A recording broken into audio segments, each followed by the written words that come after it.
And we are back with another episode of the unofficial WCC Hoops podcast.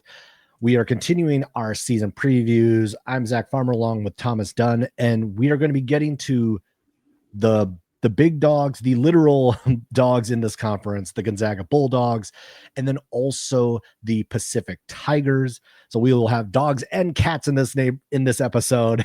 No, they will not be fighting each other, at least not until we get to conference play. But Thomas, like thinking about these two squads, obviously in very different places, but what do you like? As you were prepping and thinking about this episode, what are some of the things with these two squads you're thinking about? I feel like there's been a lot of people are being bullish about Pacific, and I can see it. I can definitely see the pattern kind of in the vein how we've kind of looked at USD about a month or so ago. Now we're looking at Pacific, and there's some talent in this building. You return a guy like Elias Ralph. I like that. You got some really good additions that will break it down a little bit more, but one that sticks out to me, Alexis Marmolejos. So just so many different little things that I feel like Pacific is on their way and going in the right direction. I think that's not necessarily a far cry, so to speak, but it's something that's noticeably different compared to past years. And it's something that I really want to enjoy to see how Pacific builds, because I think the more competition you have in this conference, the better. And especially for a program like that hasn't seen sustained success in quite some time, I'm intrigued to see how Dave Smart continues to build it, because we know he can. We've seen it throughout his coaching history that he can find a way to get the job done. So Pacific, I'm bullish, and I just want to see how far they can go. But I'm sure you got some thoughts on both them and the Zags. Yeah, I mean, I think I agree with you. I think Dave Smart really was to an extent, the out of the box thinking about the direction to go with this specific program. You get someone with such a distinguished track record in Canada. He had got a little bit of that American experience coaching at Texas Tech. Year one looked a lot different from 2 years ago at Pacific, a program that was ready to fight, that had a bit of a personality. And we're starting to see more of that in season 2. So yeah, we'll get into more about what they are going to look like in just a bit. And then of course there's the Zags, who are going to be back in the conversation as far as one of the best teams in the country. There's any number of storylines that we can get into.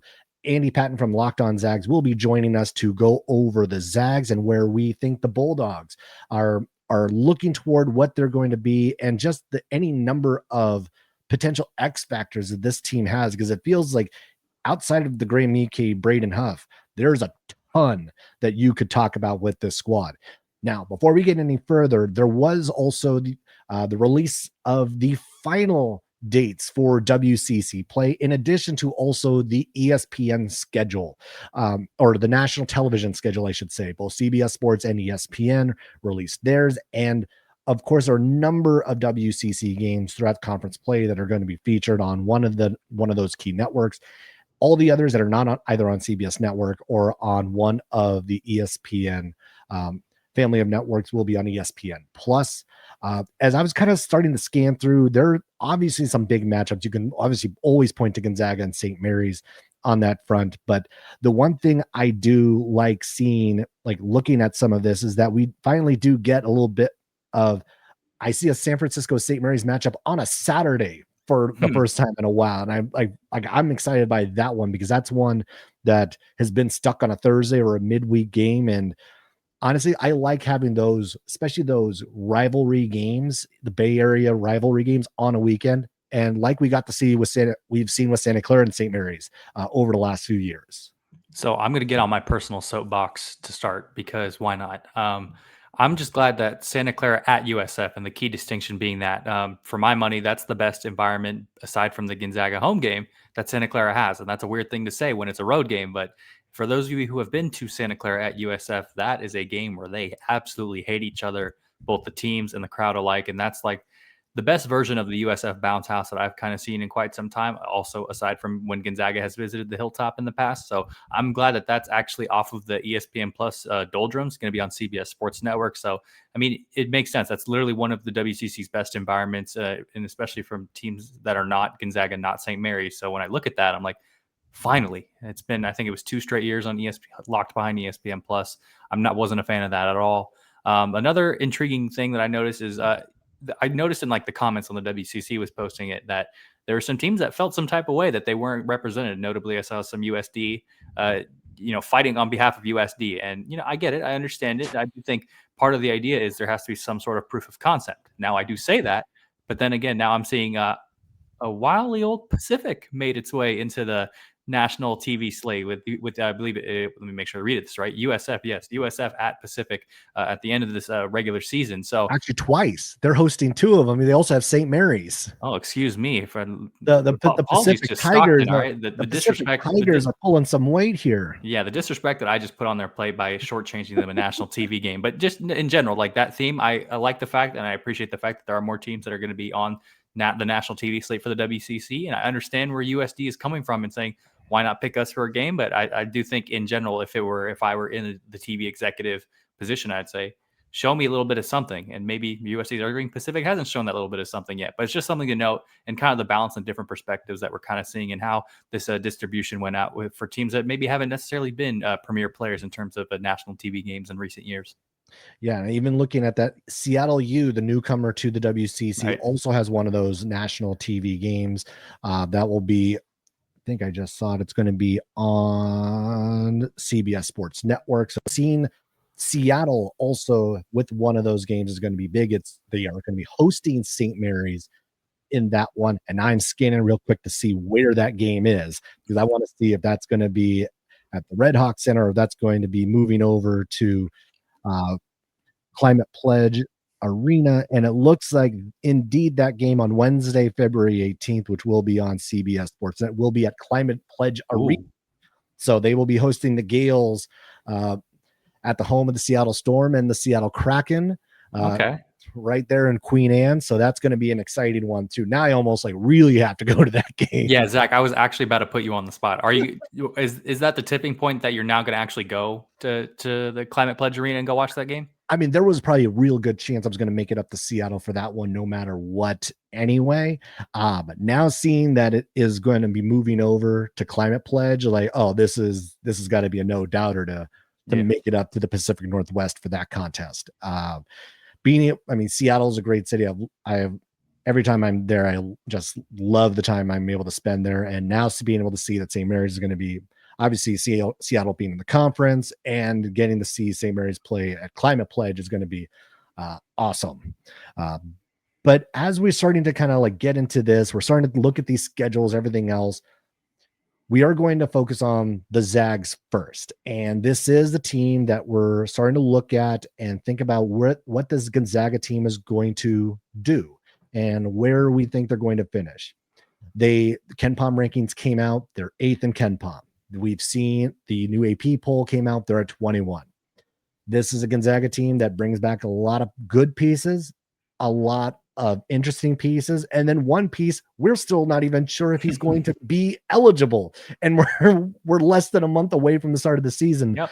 Short on time. We are short on time. We are short on time. And just looking at this Gonzaga team, because I feel like that this is, and maybe you can see it every year, but this one really feels like maybe one of the deeper teams Gonzaga has had when you look at the likes of EK and Huff and Braden Smith, Steele Venters. I'm going to include them for now. Tyon Grant Foster, Worley, Innocente. Like, you could just go down the list of this roster. This Zag team just seems a lot deeper than we've seen over the last few years.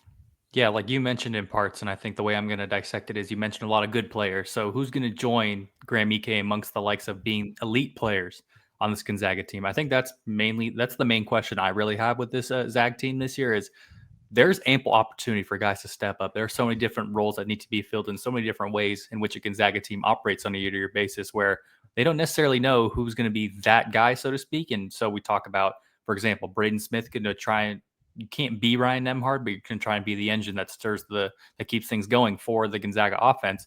Who's going to be that 3-point shooter? I'd argue we don't know right now. But for me, it's like, who out of like the pack of good that you just mentioned is going to turn into great or turn into elite? So I look at a guy like Emmanuel Innocenti, brought in last year, really mainly for defensive substitution purposes, especially when the Zags were struggling on defense at the start of the conference season. What kind of opportunity does he get? How does that kind of turn around? What's the expectation for Steel Venters? How smooth is he coming back? You could basically had 2 years away from the game in terms of live game reps. So how does that tend to play out? How much does Braden Huff step up right alongside Graham Ike? Because now he's got opportunity and some keys to fill in mainly pretty much at the power forward position in different lineups that Mark Few can tinker with. So for me, it's about who seizes the opportunity more than anything. I would say I'm a little more hesitant than recent years with this Gonzaga team in terms of just general firepower, but that doesn't mean they can't step up to the plate. We've seen it happen many years before, and we've seen it pretty recently as well. So that's really my long-winded take on how I see the Zags heading into this season. Or before we get any further talking about Zags, we needed to bring in a Zag expert, and we bring in Andy Patton from Locked On Zags podcast and Locked On College Basketball podcast. Andy, I mean, this team is, I was saying it right before you popped on. It feels like to me, this is maybe one of the deeper teams that the Zags have had in a while. Maybe not necessarily the most talented on the top level, but you look at just the number of like pieces they were able to bring in, maybe not like the flashiest or like the highest, like recruited whatnot, but you look at just up and down this roster, it feels like this is a much more solid Zags team than we've seen in recent years. Every year we have this conversation where we look at the roster and we think, well, Mark Few can't only play 8 guys this year, or he can't only play 9 guys this year. He's going to have to play 10 deep or 11 deep or 9 deep or whatever. And every year we're proven wrong. He does end up shortening that rotation for better or worse. But this, I was literally just talking about it on the show I recorded before popping on here. Like, there are 12 players competing for rotation spots if you assume that Tyon Grant Foster will get his waiver approved. And 2 of them are freshmen, and Davis Fogel and Parker Jefferson, and they're likely going to be on the outside, but that still leaves 10. And I don't know who out of those 10 is going to kind of be on the outside of that rotation. It feels crazy to think it could be Emmanuel Inocente after he played such a big role last year, but it's not going to be Steel Venters if he keeps shooting like he did at Craziness in the Kennel. It's not going to be Jalen Worley. It's not going to be Adam Miller. So, like, this is what makes this team so unique. Is I agree that the top end talent, they have one All-American candidate in Graham Ike. And after that, they're, who knows who the second best player is going to be, probably Braden Huff. And then again, depending on the Grant Foster situation, the rest of the starting lineup is good, but not as elite as like the 21 team or the 2017 team, but the depth is significant. And Mark Few said it after Craziness in the Kennel, like, outside of the bigs, he specifically called them out. He said, outside of the 2 bigs, the rest of this roster feels very even and balanced in terms of how talented it is, which is not a bad problem to have.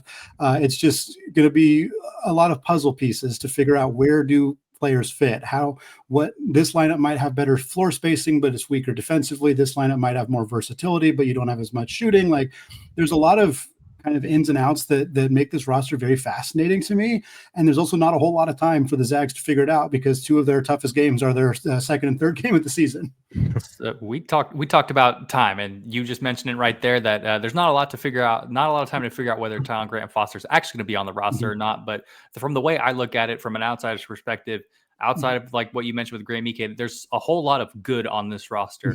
Who are some of those guys that have stuck out to you over the course of this stint in fall or so that maybe will graduate into those next years of being great and elite and being enforcers on this Gonzaga team? Because I feel like that's maybe one of the biggest questions. Who's going to step up and be kind of like the explosive firepower that we're accustomed to seeing?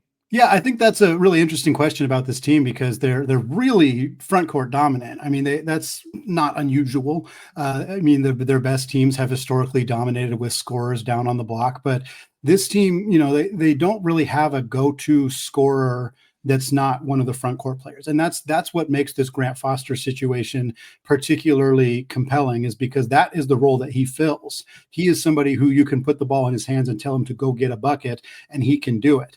I don't think there's anybody else on this roster. That's not Braden Smith's game. That's not Steel Venters' game. He's a spot-up shooter. He can create off the dribble a little bit, but that's not really his game. Adam Miller, maybe, but like, that's not really. Gonzaga didn't bring Adam Miller in to do that. They brought him in to effectively replace Nolan Hickman as mostly a floor spacing kind of secondary creator type.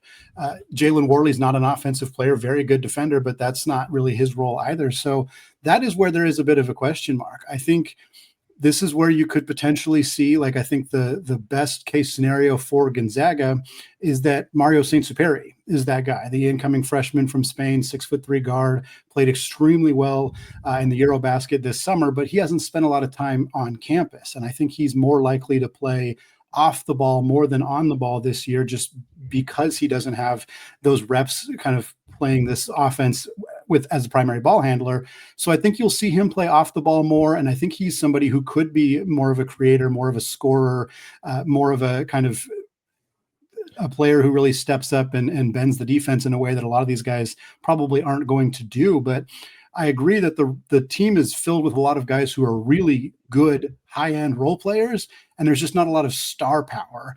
And I don't know that that's necessarily a bad thing, but it requires Mark Few to push all the right buttons to get these lineups to work. And I think it'll be a lot of matchup dependent lineups and kind of play styles for this team this year. Yeah, I mean, there are a lot of shooters, a lot of good defenders on this team. Now, and you mentioned Mario Saint-Superi, and like obviously there's a lot of hype about him. The tape looks really good. Like, he's a really impressive kid. And just thinking about, like, because does that kind of mean, like, if he's going to be, you're thinking a little bit more off ball, or that's your kind of like prediction what he might be, does that mean Braden Smith's going to be a 35 per minute point guard like we've seen from Ryan Nembhard in the past? Because I mean, coming off the red shirt, it seems like a big ask right away for someone like Smith.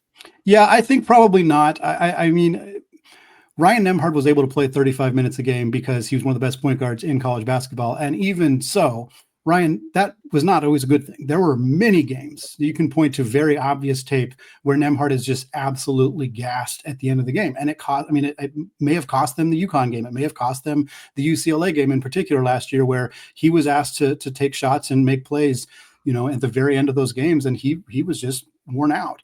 I don't think they'll ask Braden Smith to do that. I think he's more like 28 to 30 minutes a game.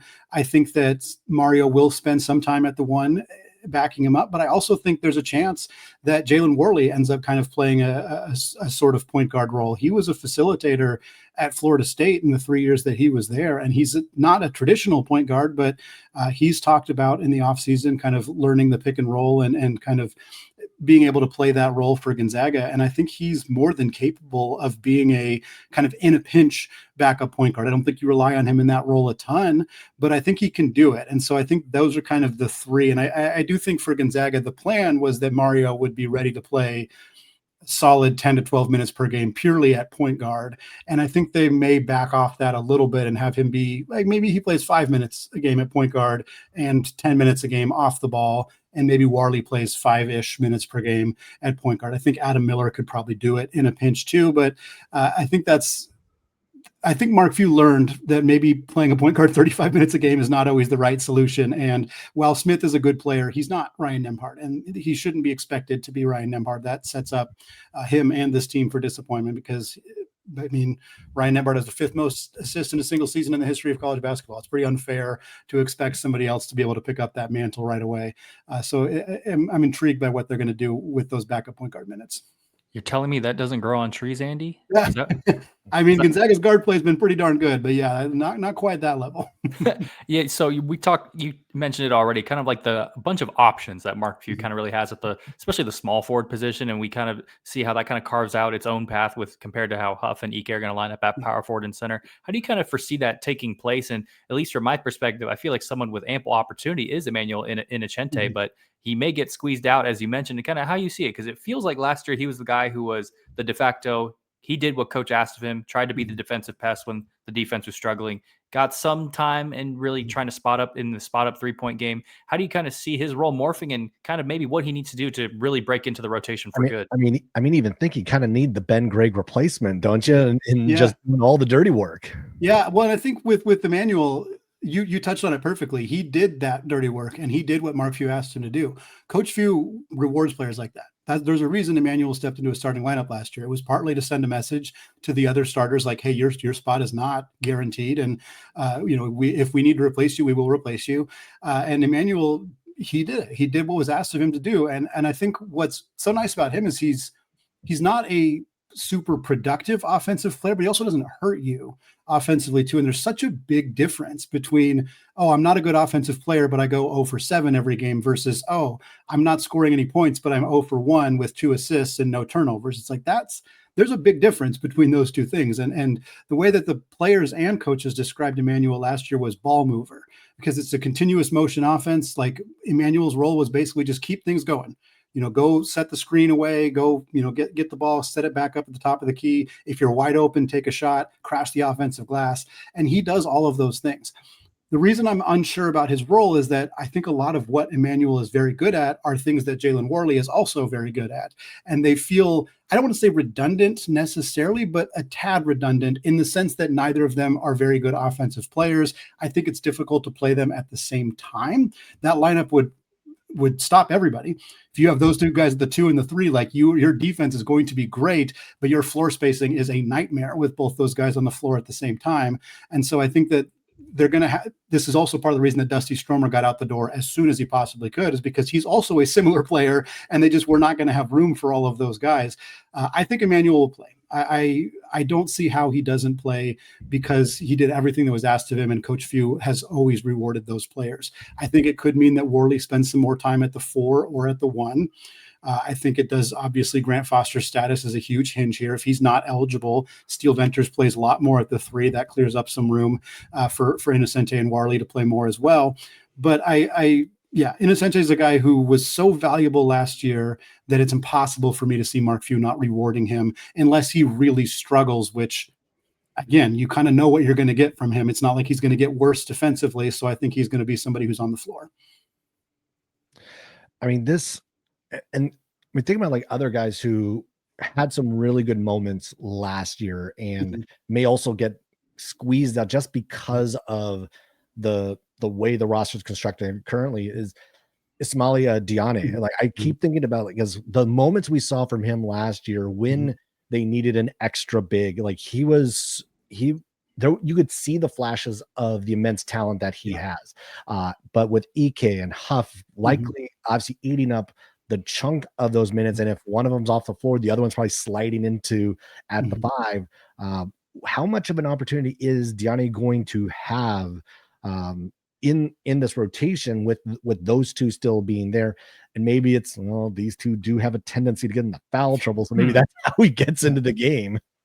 Yeah, that's a big part of it. I mean, the weird thing about this roster is they lost both their 4s. Ben Gregg's gone, Michael Ajayi's also gone, and they didn't replace them with any 4s. Like, they didn't bring in a power forward. I mean, again, Innocente is not a 4; he's more of a 2-3 hybrid. I think Worley and Steele could play the 4. They're both 6'7", but that's small, and that's smaller than Mark Few typically goes at the power forward spot. Now, they did bring in a freshman, Parker Jefferson. He's a 3-star outside the top 200. I think it's more likely that he redshirts than it is that he plays a big role for this team right away. So to me, there are minutes available in the front court. Diane is a 5. He's not a 4 by any stretch of the imagination, but I think EK and Huff can both play the 4. And that's what we saw last year in that first game they started together against St. Mary's, was they kind of did it matchup specific. They wanted to bring Saxon away from the rim. So whoever Saxon was guarding played away from the rim. Whoever Morauskas was guarding went down low. And in that game, it was Huff who just kind of went to work. I think we're going to see that a lot this year. I think it depends on who's guarding who. And if they believe that both Graham and Braden can play the 4 and the 5, that opens up a lot more playing time for Diane, because he could replace either of them and the other player could slide over to the 4. Again, Diane's not going to be, there's not an offense where Diane's getting the basketball at the 3-point line very often. At least it shouldn't be. He's a rim runner. He's a great screener, a good roller. He should be right around the cup most of the time he's on the floor, because that is what he is good at. But I think if Gonzaga believes their other bigs are capable of spacing the floor, hitting outside shots, and kind of playing that more power forward role where they're making the entry pass and helping with the ball screen actions, I think that could clear Diane up to play. I think he's in line for a much bigger role than he had last year. Granted, he only played 66 total minutes last year because he was dealing with a concussion and missed some time.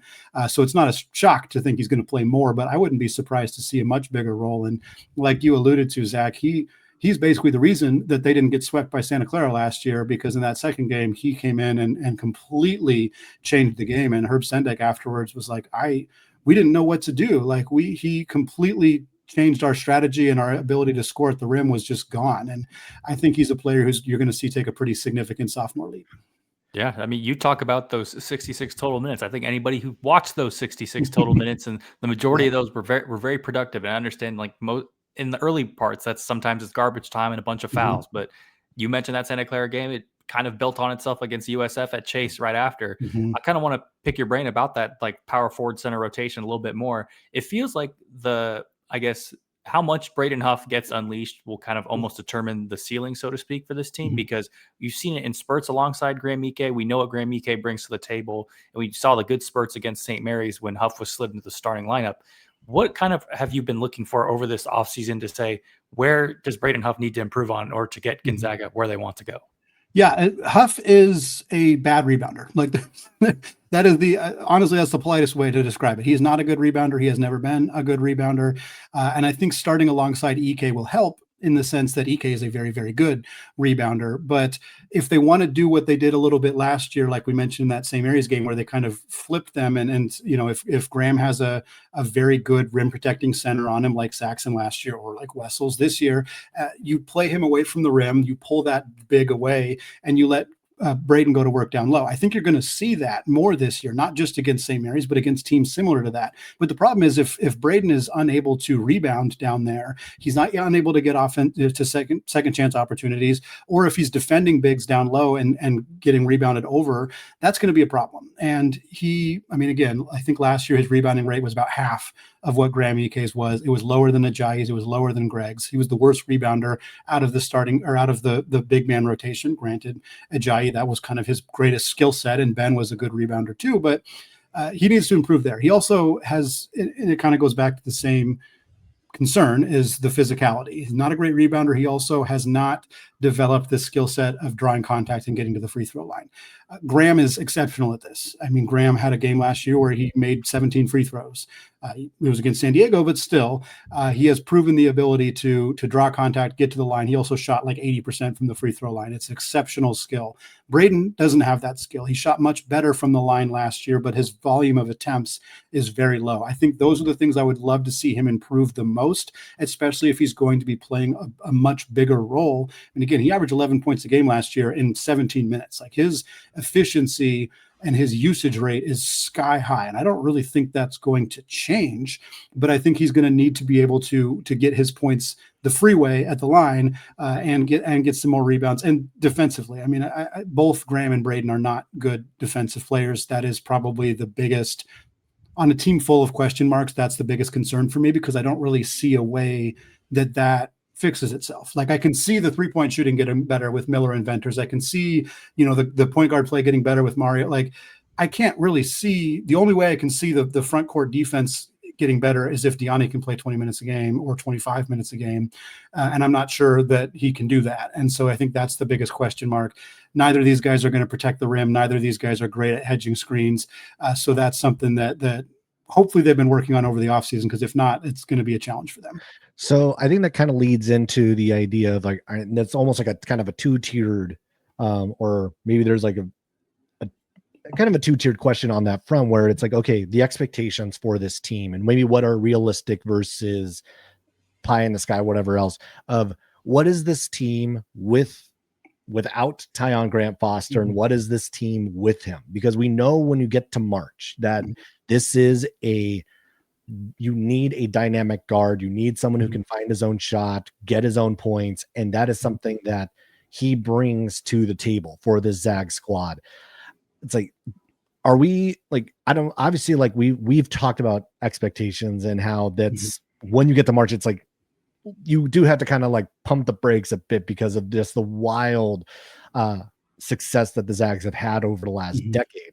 But it's like, feels like with Grant Foster, like, this is a team that can go on a deep, deep run, but without him, it does feel like there's maybe a bit of a set ceiling on what they're capable of doing. Yeah, I would agree with that. I think for me, the rest of the wing rotation without Grant Foster is, again, a lot of players who have defined roles, but not a lot of players who can really just be that takeover type player, which is exactly what you're alluding to. Steele Venters is not going to take over a game offensively the way that Ty and Grant Foster can, the way that, Jalen Suggs or Nigel Williams-Goss or many other great Gonzaga players of the past can do. Steele Venters is mostly a spot-up shooter. He's a very good shooter and looked excellent at Craziness in the Kennel, to the point where it's very exciting that he's finally back and able to play for this team. But he doesn't strike me as that type of player. Neither does Adam Miller. And again, Worley and Innocente are defensive specialists for the most part. They're not taking over a game that way. This team is lacking their Caliph Battle, and Caliph Battle was very inconsistent last year, which was a source of a lot of frustration for Gonzaga fans. But when he was on, the team's offensive dynamics were exceptional, because you had to defend him. He pulled gravity away from the bigs, and he could shoot. He could get to the rim. He was a hellraiser in transition. Grant Foster can do all of those things while being a better defensive player. I think that's a big part of Grant Foster's kind of status that doesn't get talked about a lot. He averaged over 1.5 steals and blocks per game in each of the last 2 seasons at Grand Canyon. There's the list of players who did that in the last 2 years is very, very small. He is and again, the WAC is not as good as the WCC, but it's not a huge enough jump to not expect him to be impactful on that end of the floor. They really need him to be a team that can make the Elite Eight. I think they can still be a Sweet 16 team without him, but it's going to be kind of matchup dependent.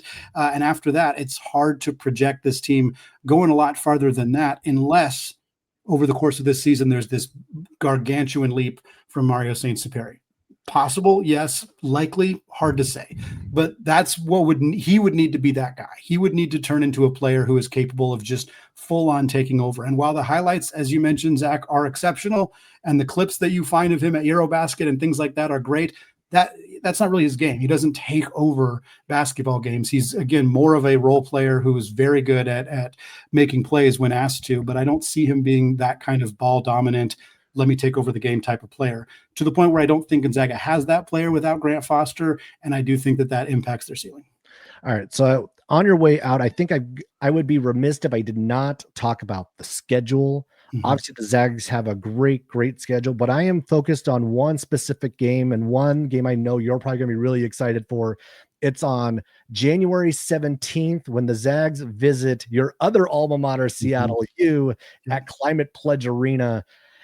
Just when you finally saw that on the schedule, like, I'm sure like you were already like making the plans, everything else to make sure that you were there for that one. Yep. The first thing I did was check with my wife's work schedule. Like, hey, can we make sure we have some coverage with the child this day? Because I really want to go to that game. And I made it very clear. And I'm hoping I'm hoping it won't be the game that Gonzaga breaks the curse of Climate Pledge, because I'm hoping that'll happen a month prior when they play UCLA at the Climate Pledge Arena. But Gonzaga has not won at that building since it has been renamed.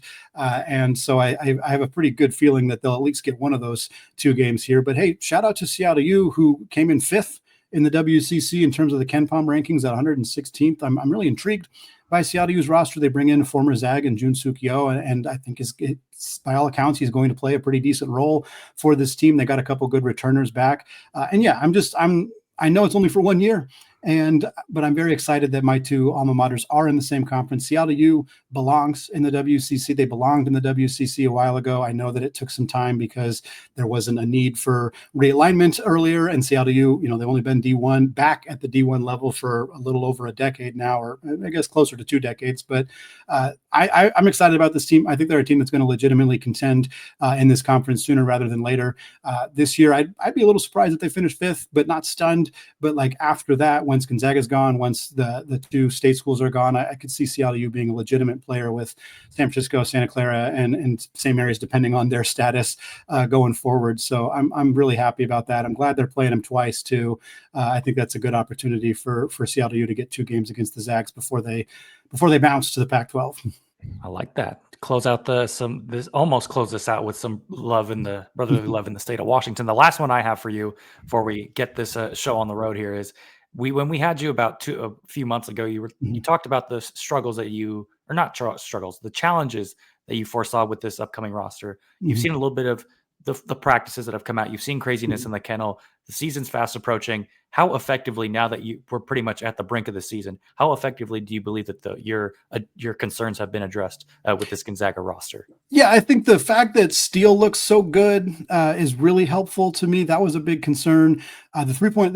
Last year's team was the worst 3-point shooting team in the Mark Few era in terms of percentage that we've ever. I mean, they weren't even that terrible. It's just a testament to how good they've historically been. But last year's team had Nolan Hickman, and that was kind of it. The bigs, I mean, Michael Ajayi shot vanished, Ben Gregg's shot vanished, Braden Huff's shot vanished. Like they really, really struggled to space the floor. And once teams figured that out and could just pack the paint, it became a nightmare for Gonzaga more often than not. And this year they bring in Adam Miller, who shot 43%. He looked very good at craziness. I'm still weary because he's a guy who didn't shoot that well at any of his previous seasons before last year.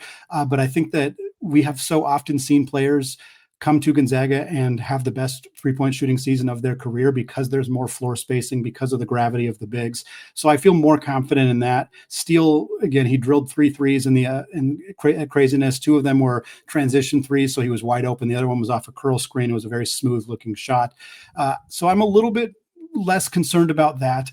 I alluded to the front court defense still being something I am concerned about, but this team has so much depth and versatility and how they can run their lineups. They could put a super great 3-point shooting lineup out there and just space the floor and let Graham go to work down low.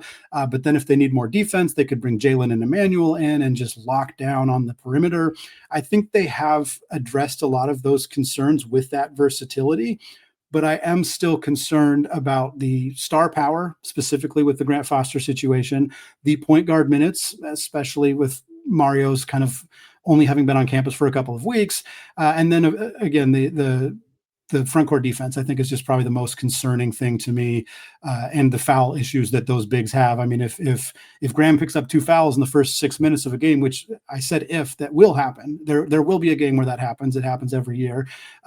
Does Diani play the next 14 straight minutes? Like, I don't know. I don't know if you're willing to do that necessarily. So then you got to find, is it Jefferson? Is it Venters at the 4? Again, when Steele first committed to Gonzaga, they kind of viewed him as a Corey Kispert type player. And Corey Kispert played a lot of minutes at the 4. Like he played the 3 and the 4. And on that championship team, they started Nembhard, Suggs, and Ajayi with Kispert playing the 4. So I think he might end up filling in there a little bit, but I don't know if I love that necessarily either. So there's definitely still some questions, but I feel good about this team's depth. I feel good about this team's front court offensively. And I think we're going to see a very fun and unique Gonzaga team. It's maybe not going to be the best Gonzaga team, but I think they're going to be a lot of fun. All right. Well, thanks a lot, Andy, for hopping on. It's always great to talk WCC hoops and Zags basketball with you. And of course, we're going to see you next week in Vegas for WCC Media Day. So we'll be down there and we're going to have a whole lot of fun with obviously all the coaches, the players, and then all of us goofballs who just talk on a microphone and about all of this. So thanks for hopping on. And we'll see you next week. Yeah, sounds good. Zach Thomas, thanks for having me on, guys. Appreciate it. All right, we heard from Andy about what the Zags are going to look like. And honestly, I mean, like, we're probably thinking in the similar boat as far as like what their ceiling is. Like, if they have Tyon Grant Foster, yeah, Sweet 16 and beyond is very much in the cards. But if he's not eligible, Sweet 16 second weekend is probably the best they could hope for. And that is definitely matchup dependent when they get to March. Yeah, I'm in full agreement. The thing I feel like that we've learned over the past few years is, especially post Jalen Suggs, to give a starting point, is you just can't really doubt Mark Few. And it's kind of in the same vein with like Randy Bennett. Like, we have had more questions, I think, between the two of us about these two rosters and more than in recent memory going into any year. And yet it's like you do get the benefit of the doubt, and for lack of a better phrase, in experimenting and trying to figure out what's the right combination. Like, I won't predict Gonzaga to bottom out as much as I'm like saying I'm not 100% convinced, but that's because I'm relative to their national title expectations. Relative to their WCC expectations, of course, I'm going to predict them within the top 2. Like, there's no reason not to. So many different good players, and you have a star like Graham Ike. I think that it goes without saying how good Gonzaga is going to be this year. I think it's more of a question of how good, and that's the part where I'm struggling with them. Yeah, I mean, I mean, this is a top 2 WCC team. It's going to be them, St. Mary. It's St. Mary's 1, Gonzaga 2, Gonzaga 1, St. Mary's 2. I know like USF folks are going to be like, no, we're going to sneak in there. As of right now, I still need you to prove it. Until proven otherwise, it is those 2 at the top. I like you, but don't tease me. That's exactly the vibe right now with USF. The Gonzaga Bulldogs, and they're last year in the WCC, and let's not kid ourselves to think that that's not also in the back of their minds of like, let's leave this league with one more championship. That is not going to be at least a little bit of extra incentive for them to close it out this year. Because again, when you look at some of the teams that they lost to in WCC play last year, they got swept by St. Mary's, they lost to Santa Clara, they lost to Oregon State. That was it. Like, they didn't lose to anybody else in this league. Yeah. So it's like, okay, USF still has to prove it. Santa Clara has to come back and do it again with a brand new roster. Oregon State would have to come back and do it again, albeit they only have to play them once, and it's in Corvallis, which is where they won last year. But brand new roster, prove it again. This Gonzaga team remembers those sorts of things and usually makes the corrections the next time out. So like, in my head of like, the Zags are on paper the favorite. They have fewer question marks to me than St. Mary's does at the moment. So right now, I mean, I've got to take them 1 right now as I sit here a week from media day. We'll see if my mind changes in the meantime, but I think it's very clear the Zags are still a top 2 team in this conference, and is going to be in contention to get back to the second weekend in March. Yeah, I think it's crazy. And I don't know, I'd have to go back and look at what we explicitly said for St. Mary's, but I think it goes without saying that both of those predictions should be floor is 2nd, ceiling is 1. That I think there's no ifs, ands, or buts about that. And I think the same holds true with the Zags here. Like, there's a scenario maybe where it doesn't gel together, or maybe they just the spacing doesn't come together in the fashion that they want it to. And then you try and take a step back and say, well, where is it going to come from, and where are they going to adapt the best? And that's where you can see it maybe slow down a little bit. Maybe you have some heat coming in from USF, but maybe they don't ultimately get there. But then you look forward and you say, if it does connect, this is a conference championship. This is potentially a conference tournament win, and then beyond, maybe some good seeding into March. So, I mean, and then the AP poll came out on Monday. The Zags sitting at 21, St. Mary's receiving votes, I think they're at number 40 overall. So everyone across the nation still sees it's Gonzaga, St. Mary's in the WCC sitting at the top. But let's move on to the Pacific Tigers, and second year under Dave Smart. This team is, I think, in a decent position to improve upon where they were a year ago. You have some very interesting pieces that come back. We talked about, you have Elias Ralph coming back, Peter Krivokapik also returning. So you have a couple of key guys from the team a year ago that make their return. Ralph got hurt at the very end of the year, so it was hard to kind of like see what this team was really going to be. He missed some time early on as well, but him being back fully healthy, and with a slew of guys who I think are going to improve Pacific's chances going into this year, these Tigers are going to, I think they're going to make a little bit more noise this year than they did a year ago. I'm in agreement. And going back to the intro, I just think there's some more talent in this building. There's a lot. I'm bullish, and to the extent of which I'm bullish, I'm not predicting them to finish like 4th in the conference or anything like that. But I think when you look at the tier of teams they were surrounded by, they were next to the USDs, next to the Pepperdines, next to the Portlands. I think they do have a good chance to graduate from that tier for this year specifically. I think we mentioned Elias Ralph, at least for me. The guy I'm looking at, Alexis Marmolejo, 2nd team All Southland with Lamar, and then another good guy, double-digit scorer at Long Beach, and TJ Wainwright. So I think you just look at all those things kind of come together. You're like, okay, there's concepts that you kind of like with what Dave Smart has done and is trying to build here. And you look at the way that there's proven track records with some of these guys more often than not. I like that. I think I personally am in.